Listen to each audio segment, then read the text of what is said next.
All right, welcome back to the shop. So in this video, I am going to do a full fluid change and filter change on this 1962 M422a1 mightymite. There's going to be two videos coming out of what I'm doing today, and I'm reshooting the intro on this. The work's already done. In this video, I'm going to be changing the engine oil, the gear oil, differentials, all that stuff. I'm going to be changing all the fluids on this and all the filters. And then I run into some issues with the fuel system, and that's going to be a separate video where I troubleshoot the fuel system. So please watch this video all the way to the end, and here we go. All right, welcome back to the shop.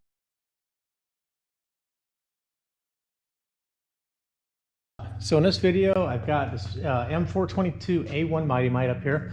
It just came into the shop. First thing I'm going to do is drain these oils. I'm going to drain the engine oil, front and rear diff oil, and the tranny transfer case oil, and the gas tank. I'm going to get all that crap out. I'm going to refill all the gear oil components down here, and then we'll lower it down. We'll change a filter and put engine oil in it, and then we're going to flush out the gas line and the carburetor bolt. Just get all that old rotten gas out of it, and then we'll fill it back with gas and see how she does. If it starts real good with the fresh gas and I don't need to change the carburetor, then I'm going to leave this carburetor in it. As I talked about in a previous video, it doesn't have the standard carburetor, but I do have a carburetor for it. So if the carb is bad, then I'll swap that as well, and that'll be this video. So stay tuned. All right, so here's the drain plug for the engine. It's just up here, just above the steering gear, and right by this driver's side brake drum. So this one's got a square headed pipe plug in it. So usually you can use like an 8-point socket, but on this one I tried a 12-point, and a 12-point fits okay, and it already cracked loose, so I know it's going to come off okay. But if you ever fear the chance of stripping it, then you can get an 8-point socket, which you're not going to just find anywhere. Not going to find that at Lowe's or anything like that. But all right, let's see how much oil's in here.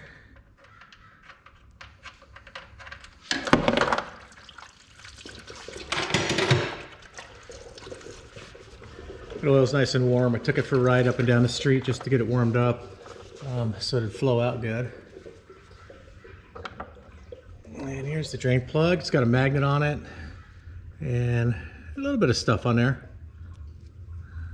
It's it's quite a bit on there, but not a ton. More than I'd like to see, but who knows when the last time was that plug was cleaned off too. So, all right, while that's draining, I'm gonna go ahead and pull this front diff plug. You can tell it just takes a half-inch drive ratchet in there. Roll this out of the way.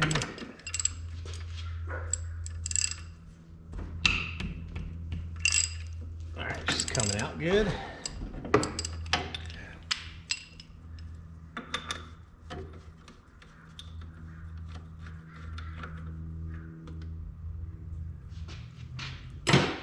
It was definitely low. The fill plug's all the way up here. If the camera's picking that up, you can see where the fill plug is. And judging by how much oil came out, the oil level was probably right about here. So it's got a leak, obviously. We'll fill it up with some fresh oil, and then I'm going to steam clean all this underneath when I'm done with this oil change. And then we'll be able to monitor this and see if it's got a leak or what. I mean, who knows how old this oil is. This oil could be 30 years old for all I know. There's some steel down on the bottom. Just wiped it in there. There's some shiny sediment down in there.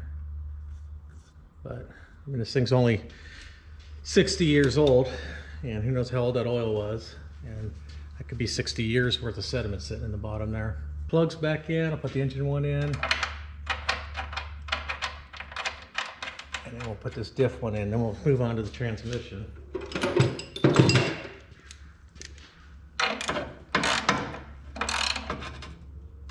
There we go, just snug that down.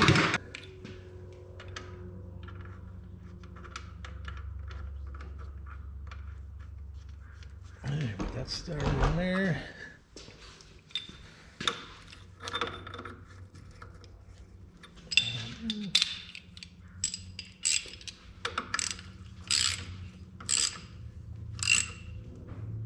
Okay.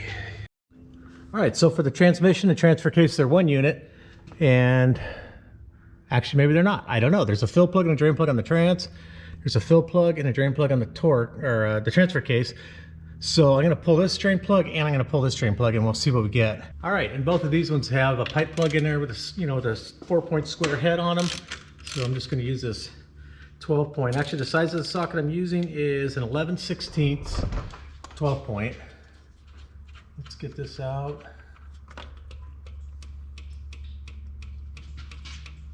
Well, it smells pretty good.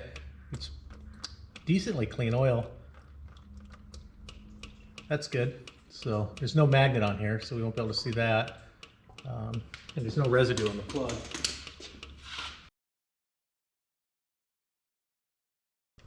So the transmission compartment's empty. Now we'll go ahead and see how much oil is in this transfer case section. Jeez.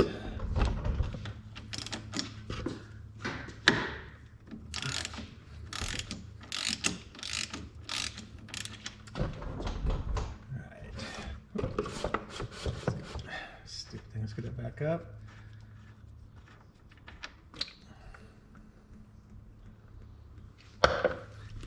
And we'll loosen this, remove this fill plug so it'll drain faster.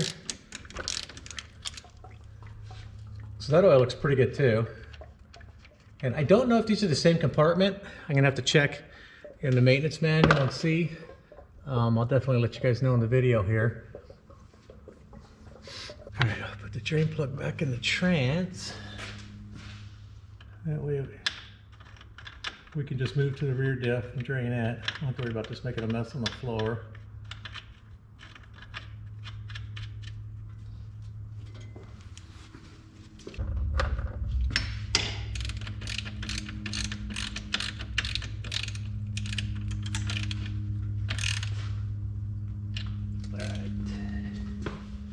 Plug back into the transfer case. It's drained good enough. The oil will look pretty good, so since I'm waiting for it to all drip out.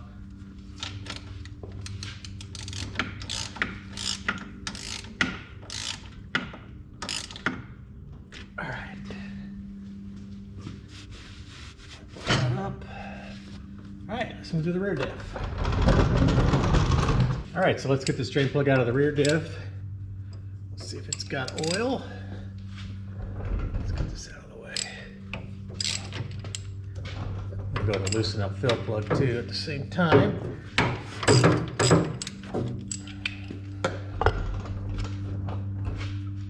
I'll pull the fill one out first. That way we can, don't have to worry about it. That way it'll drain, that way it'll drain faster. So the oil's a little dirty. It's got some water in it. Look at that. The camera's picking that up. There's a little bit of water. So I'm gonna let that drip until it's done draining, and then I'll get these plugs in, and then we'll go back and we'll fill all this up. There's a bunch of dirt on the bottom there. Let's see what's inside. A little bit of steel in the bottom, but not bad. It's, you know, it's like 60 years old, so who knows how old this diff is, if it's the original or not, but that's not bad. All right, so it is the next day. Where I left off when I was filming yesterday, I had the wrong engine oil filter. I was looking for the gas filter that goes in the tank. I also ordered a new inline filter because this one's in really bad shape. Plus, I don't like it right over the exhaust having a plastic gas filter, so I'm going to put a steel one. So this is the correct engine oil filter, 51004. It's a Wix number. You'll see that matches up perfectly with this Napa 1004 that I have. So this comes with the main seal for the lid, and then this has the seals for the rest of the lid. Where did I put the rest of the lid? For down here. We've got the rubber seal here, and then there's also the nylon seal that goes right there on the outside of the shaft there. So I can change those as well. All right, so one thing I talked about is that there's still oil in the filter housing here, and there's a drain on here, but it's just hard to get to, and I don't feel like reaching in there and doing that. I was just gonna leave it because it's just a small amount of oil, and I'm gonna be changing it again shortly here anyways, after I do the valve covers and stuff. So it's gonna kind of clean the system out. But what I'm gonna do is just use this. Use this just to draw the oil out. It'll suck it up through the tube, and I'll just empty that out of there. At least that way I can see what the bottom looks like, make sure there's no sediment or something in there.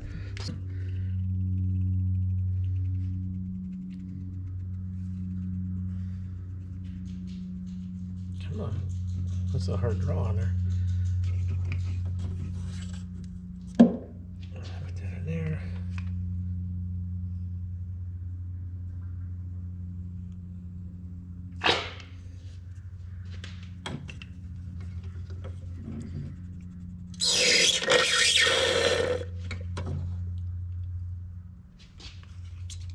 So you can see inside there I've got that emptied out, and I'll check out that spring and stuff in there to see what's going on with that, and then just reach in, make sure there's not a lot of sediment. There's a little bit, not bad. There's a little bit of real fine, looks like maybe aluminum or steel or something in here, but I don't know how old this engine is. It does run good, everything seems good on it. So we'll get the filter. It doesn't say top or bottom, but we'll just get it so the words are upright. Slide that down in there, and then we're going to take the seals. I'll reseal the lid over here, and then we'll put it back together. All right, so it does come with instructions. It's just basic. It's just telling you to take it apart. You slide this neoprene seal off, and then slide that spring and that cup off of there, and just slide this right out of here. And it appears that there's some type of push relief or something inside there. I'm not going to bother investigating that, but it looks like it's got a pressure relief. Like maybe push that pin out and this will come out, but I don't need to worry about that right now. So I'm going to clean the flange area, get that nylon one off, then I'll clean the flange area. So we'll just slide the new nylon one on. Actually, it's a fiber seal. I thought it was going to be like a nylon seal, like a plastic one, but it's fiber. And then let's clean the lid, just this area where the seal goes against. In fact, we'll just clean up all these seal areas. Just no sediment or dirt or anything there. So we put the lid on, then we'll put this on. The spring with that retainer deal, and then we get the new. So then we get the new neoprene gasket on, and pass the threads, and then that neoprene gasket kind of holds it all together right here for assembly. And then we get the new rubber seal that goes on the outer rim here.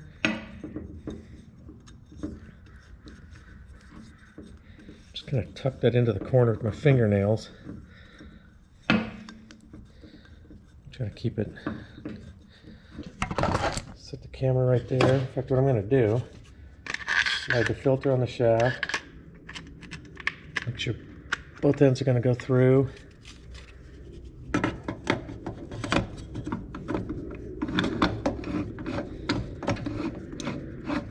And I'm going to try to line the threads up there. Okay, there we go. Peek underneath and just make sure that that rubber seal is still in place.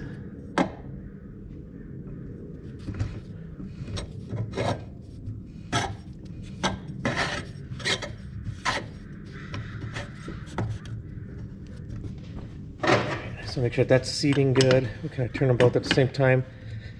There we go. And then we just got to tighten this up.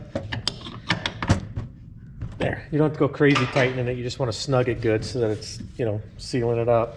But you don't want to break it, you don't want to strip it, and you want to make it so the next time you're in there, it's easy enough to get out.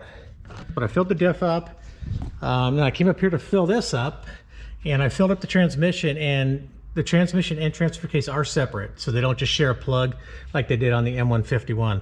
So I filled the transmission up, now I'll do the transfer case and the front diff, and then that'll finish that. I'll go ahead and do the end of my video right now. All right, and thank you for watching. If you liked the video, please like it. If you haven't subscribed already, please do. And please share this with a friend. If you have anybody you know that's interested in off-roading stuff or military collector stuff or whatever. And anyways, thanks for watching and have a good day.